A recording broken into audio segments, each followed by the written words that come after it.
नमस्कार, आप देख रहे हैं बीपी न्यूज। देश का सच दिखाते हैं मैं आपके साथ रितिका श्रीवास्तव। आइए नजर डालते हैं देश दुनिया की बड़ी।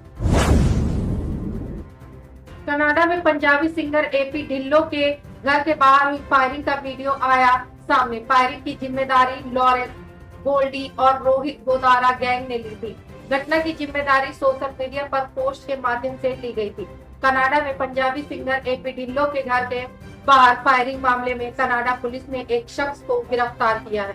पुलिस की तरफ से दावा किया गया है कि गिरफ्तार शख्स भारतीय है। पुलिस की तरफ से कहा गया कि गिरफ्तार शख्स अभिजीत किंगरा ने, जिसे ओंटारियो से गिरफ्तार किया गया है। कनाडा पुलिस की तरफ से यह भी कहा गया कि उसे एक अन्य शख्स की तलाश है जिसका नाम विक्रम शर्मा है, जो फिलहाल इंडिया में है। कनाडा पुलिस का कहना है कि विक्रम शर्मा की तस्वीर नहीं है। एपी ढिल्लो के घर के बाहर फायरिंग का एक वीडियो भी सोशल मीडिया पर वायरल हो रहा है। भारत का पहला एनालॉग अंतरिक्ष मिशन लद्दाख के लेह में शुरू। इसरो ने बताया कि ये क्या करेगा काम। इंडिया के first analog space mission Bharat नई नई ऊंचाइयों को छू रहा है। आज इसरो ने भारत के पहले एनालॉग अंतरिक्ष मिशन की शुरुआत की। भारतीय अंतरिक्ष अनुसंधान संगठन ने शुक्रवार को कहा कि उसका एनालॉग अंतरिक्ष मिशन लद्दाख के लेह में शुरू किया गया है। अंतरिक्ष एजेंसी ने सोशल मीडिया मंच एक्स पर एक पोस्ट में कहा कि यह मिशन पृथ्वी से परे स्थित किसी बेस स्टेशन की चुनौतियों से निपटने के लिए अंतर्ग्रही निवास स्थल की तरह काम करेगा। आखिरी के 2 ओवरों में कर दिया सब गुड ओवर। भारतीय टीम ने कुल्हाड़ी पर दे मारा पैर। 86 रन पर 4 विकेट गिरे। भारत और न्यूजीलैंड के बीच तीसरे टेस्ट मैच के पहले दिन की समाप्ति हो चुकी है। खेल के पहले दिन न्यूजीलैंड की टीम ने टॉस जीतने के बाद पहले बल्लेबाजी का फैसला किया था। पहले बल्लेबाजी करते हुए न्यूजीलैंड ने 235 रन का स्कोर खड़ा किया था। भारत और न्यूजीलैंड के बीच तीसरे टेस्ट मैच का पहला दिन समाप्त हो गया है। मुंबई के वानखेड़े क्रिकेट स्टेडियम में न्यूजीलैंड की टीम ने टॉस जीतने के बाद पहले बल्लेबाजी की। पहले बल्लेबाजी करते हुए कीवी टीम ने 235 रनों का स्कोर किया। हालांकि इसके जवाब में टीम इंडिया ने सधी हुई शुरुआत की थी, लेकिन दिन के खेल के अंतिम ओवरों में बैक टू बैक 3 विकेट गंवा दिए, अपनी पकड़ को कमजोर कर लिया। दिन का खेल खत्म होने के बाद टीम इंडिया ने 86 रनों के स्कोर पर 4 विकेट गंवा दिए। टीम इंडिया के लिए शुभमन गिल, ऋषभ पंत बल्लेबाजी कर रहे हैं। गिल 28 गेंदों पर 31 रन बनाकर नाबाद हैं, वहीं पंत 1 रन बनाकर खेल रहे हैं। ऐसे में अच्छी शुरुआत के बाद टीम इंडिया ने मैच पर से अपना शिकंजा ढीला कर दिया है। वहीं पहले दिन की समाप्ति तक न्यूजीलैंड के पास 149 रनों की बढ़त बची हुई है। नीति आयोग के सल्फर कम करने वाले उपकरण पर रोक लगाने की सलाह पर भड़की कांग्रेस, बताया बेहद हास्यास्पद। मीडिया रिपोर्ट में दावा किया गया था कि नीति आयोग ने कोयला आधारित बिजली संयंत्रों में सल्फर कम करने वाले उपकरण लगाने पर रोक लगाने का सुझाव दिया है। हालांकि इस पर नीति आयोग की ओर से कोई आधिकारिक बयान नहीं आया है।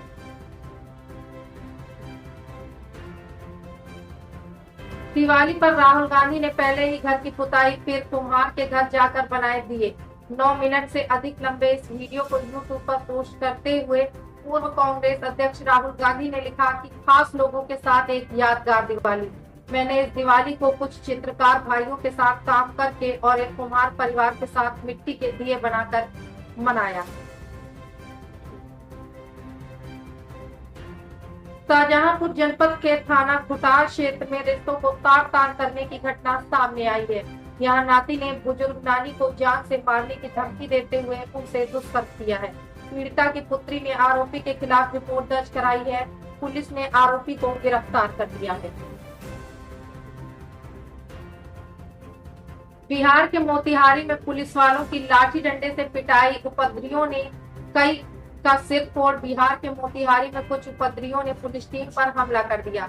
इस घटना में पुलिस वाले बुरी तरह से घायल हो गए, कई का सिर भी फट गया। इस पूरी घटना का लाइव वीडियो सामने आया है। उपद्रवियों ने पुलिस पर बरसाए लाठी डंडे। जानकारी के मुताबिक 2 युवतियों के अपहरण का मामला पहाड़पुर में दर्ज किया गया था, जिसमें एक लड़की को बेतिया से बरामद किया गया। वहीं उसकी निशानदेही पर पुलिस पहाड़पुर इलाके के सरैया पंचायत में वार्ड नंबर 3 पहुंची थी। यहां पुलिस ने एक युवक को गिरफ्तार किया था, लेकिन उनके परिजनों को ये अच्छा नहीं लगा। उन्होंने पुलिस पर ही लाठी डंडे बरसाने शुरू कर दिए। इस घटना में 2 पुलिसकर्मी गंभीर रूप से घायल हो गए। इस घटना के बाद मोतिहारी एसपी सख्त है। उन्होंने हमलावरों के तत्काल गिरफ्तारी के लिए एसआईटी का गठन कर दिया है। अजय देवगन, अक्षय कुमार, रणवीर सिंह, टाइगर श्रॉफ, जैकी श्रॉफ, अर्जुन कपूर, करीना कपूर खान, दीपिका पादुकोण और सलमान खान की सिंघम अगेन रिलीज हो गई है। सिंघम अगेन का निर्देशन रोहित शेट्टी ने किया है। इससे पहले सिंघम सीरीज की 2 फिल्में आ चुकी हैं और दोनों ही फिल्मों को खूब पसंद भी किया गया है।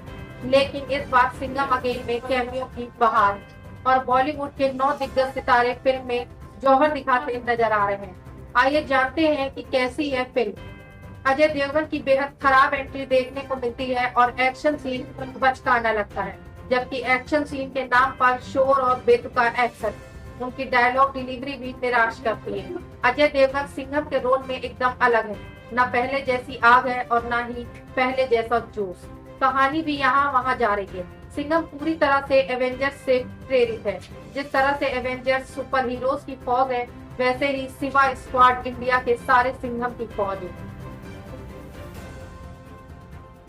हरियाणा विधानसभा चुनाव को लेकर कांग्रेस ने फिर चुनाव आयोग को घेरा, कहा ईसी ने खुद को क्लीन चिट दी।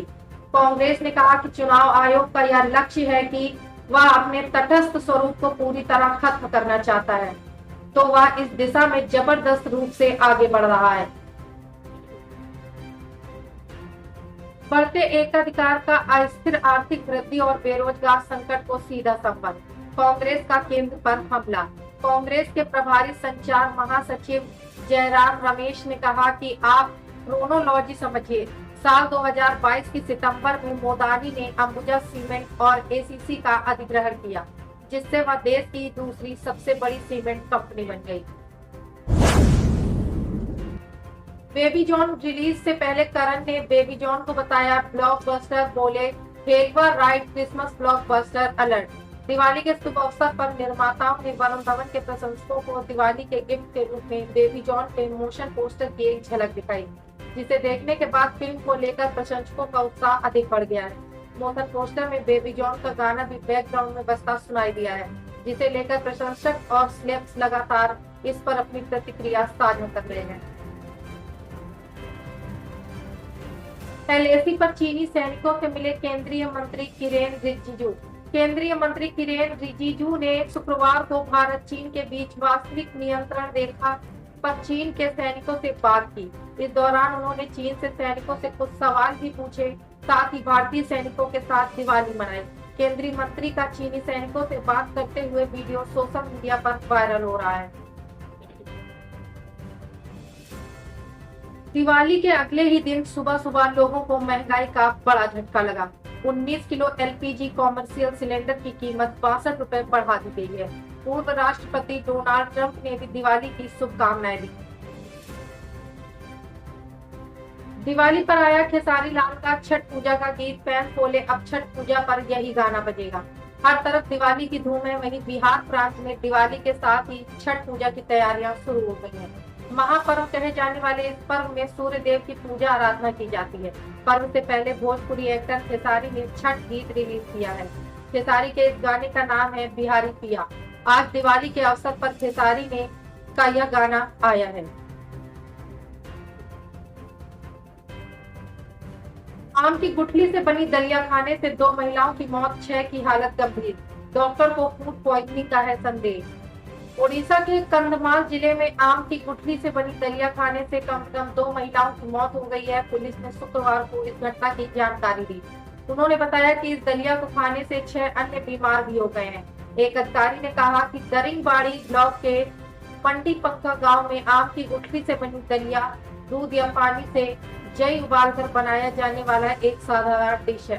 डॉक्टर को फूड पॉइजनिंग का संदेह है।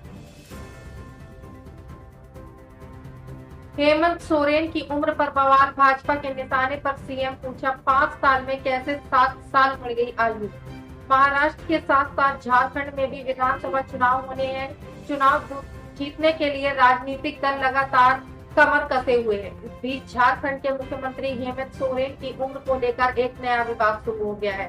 सीएम ने बरहेट सीट में नामांकन पत्र दाखिल कर दिया है। हेमंत ने जो हलफनामा दाखिल किया है उसके मुताबिक उनकी उम्र 5 साल के अंतराल में ही 7 साल बढ़ गई है। पर भारतीय जनता पार्टी ने पूछा कि आखिर वह 5 वर्षों में 7 साल कैसे बड़े हो गए। दरअसल साल 2019 में हेमंत के नामांकन पत्र में उनकी उम्र 42 साल बताई गई थी, लेकिन इस साल उनकी उम्र 49 साल बताई गई है। 75 साल बाद सबसे गर्म रहा अक्टूबर। 1951 में बाद हुआ बुरा हाल, जाने कब से बदलेगा मौसम। दिल्ली के मौसम को लेकर आईएडी ने कहा कि अक्टूबर 2024 सफदरजंग में 1951 के बाद सबसे गर्म अक्टूबर होगा। राजधानी दिल्ली में सुबह और शाम की ठंड होने लगी है, लेकिन दिन में गर्मी का एहसास पूरा हो रहा है। मौसम विभाग की ओर से अक्टूबर माह को लेकर एक रिपोर्ट जारी की है, जिसमें बताया गया है कि सफदरजंग में साल 1951 के बाद अक्टूबर 2024 सबसे गर्म रहा है। पति को मारा, मासूम बच्चों को भी मार डाला, नहीं कांपे हाथ। मौत होने तक चाकू लेकर खड़ी रही नीलम को मिली सजा। गोरखपुर के सहजनवा इलाके के शहबाजगंज में पति और 2 बच्चों की गला रेतकर हत्या के मामले में दोषी पाए जाने पर पत्नी नीलम को अपर सत्र न्यायाधीश अवनीश कुमार राय ने बुधवार को आजीवन कारावास की सजा सुनाई है। 1 साल 8 महीने पहले इस जघन्य वारदात की दोषी नीलम पर कोर्ट ने 50,000 रुपए का अर्थदंड भी लगाया था। शिंदे शिवसेना की शाइना एनसी को लेकर फिसली उद्धव गुट की नेता की जुबान, अब खड़ा हुआ विवाद। शिवसेना यूबीटी नेता के इस बयान पर खुद शाइना एनसी ने आगे आकर जवाब दिया। उन्होंने अरविंद सावंत पर निशाना साधते हुए कहा कि एक महिला का सम्मान नहीं कर सकते। एक सक्षम महिला जो प्रोफेशनल है आती है राजनीति में, आप उसके लिए ऐसे शब्दों का इस्तेमाल करते हैं। खड़गे की कांग्रेस नेताओं को नसीहत, बजट के आधार पर करे वादे। बीजेपी ने पूछा, क्या ये राहुल गांधी को सिखाया है। महाराष्ट्र और झारखंड में विधानसभा चुनावों के साथ ही देश भर में 14 राज्यों की 48 विधानसभा सीटों और 2 राज्यों की 2 लोकसभा सीटों पर भी उपचुनाव को लेकर इन दिनों देश की सियासी सरगर्मी बढ़ी हुई है। महाराष्ट्र में एक चरण चुनाव होना है, सभी पार्टियों ने कमर कस ली है। यहाँ महायुति बनाम एमवीए का चुनाव है। आरोप प्रत्यारोप का दौर जारी है। एक तरफ मल्लिकार्जुन खड़गे अपनी ही पार्टी यानी कांग्रेस को नसीहत देते नजर आए हैं, तो वहीं भाजपा ने इस पर पलटवार किया है। दूसरी ओर संजय राउत ने पुलिस महानिदेशक रश्मि शुक्ला को लेकर बड़ी बात कही। बरेली में पुलिस पर हुआ हमला, जुआ खेलने से रोका तो बेरहमी से पीटा, वर्दी फाड़ी, दरोगा समेत 2 घायल। बरेली में दीपावली की रात प्रेम नगर क्षेत्र में बांके की छावनी में गश्त कर रही पुलिस टीम पर कुछ लोगों ने हमला कर दिया। हमलावरों ने पुलिस कर्मियों की डंडा से पिटाई की। एक पुलिसकर्मी ने खुद को मंदिर में बंद कर बचाया। प्रेमनगर थाने में 15 नामजद और 25 अज्ञात लोगों के खिलाफ रिपोर्ट दर्ज की गई है। प्रेमनगर थाने के दरोगा शुभम कुमार टीम के साथ गश्त करते हुए गुरुवार रात बांके की छावनी स्थित गोली चौक पर पहुंचे। वहां पर 30-40 लोगों की भीड़ थी। दरोगा ने भीड़ होने का कारण पूछा और उन लोगों से अपने घरों में जाने को कहा। इसी बात को लेकर भड़क गए। भीड़ में शामिल अशोक अभद्रता करने लगा।